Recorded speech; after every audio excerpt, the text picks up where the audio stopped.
Brazil মানেই নান্দনিক football, Brazil মানেই বিশ্বকাপে ফেভারিট তকমা। কিন্তু সময় বদলেছে। ২০২৬ বিশ্বকাপে নামার আগে সেলেসাওরা হয়তো সেই চেনা হট ফেভারিট তকমা নিয়ে মাঠে নামবে না। আর ফুটবল বোদ্ধারা মনে করছেন এটাই হতে পারে ব্রাজিলের জন্য সবচেয়ে বড় আশীর্বাদ। কার্লো আঞ্চেলেত্তির মতো অভিজ্ঞ ট্যাকটিশিয়ানের অধীনে ব্রাজিল এবার সাজাচ্ছে তাদের নতুন রণকৌশল। এতদিন ব্রাজিল মাঠে নামত জিততেই হবে এমন এক পাহাড় সমচাপ নিয়ে, কিন্তু এবার তারা নামছে অনেকটা আন্ডারডগ হিসেবে। ইতিহাস বলে ফেভারিট হয়ে টুর্নামেন্ট শুরু করার চেয়ে যখন কেউ আড়ালে থেকে আক্রমণ করে তাদের আটকানো অনেক বেশি কঠিন হয়ে পড়ে। আঞ্চেলেত্তির ঠান্ডা মাথার পরিকল্পনা আর ব্রাজিলের তরুণ ও অভিজ্ঞতার মিশেল, এই কম্বিনেশনটা হতে যাচ্ছে মারাত্মক।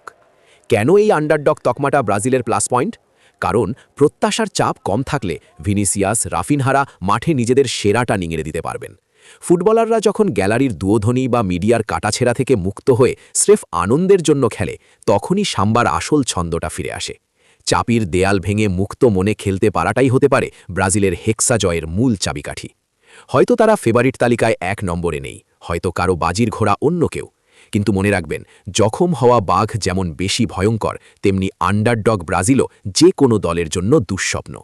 আঞ্চেলেত্তির জাদুর ছোঁয়ায় ২০২৬ কি তবে ব্রাজিলের হলুদ উৎসবের বছর হতে যাচ্ছে? সময় তার উত্তর দেবে। আপনি কি মনে করছেন? জানিয়ে দিন কমেন্ট করে।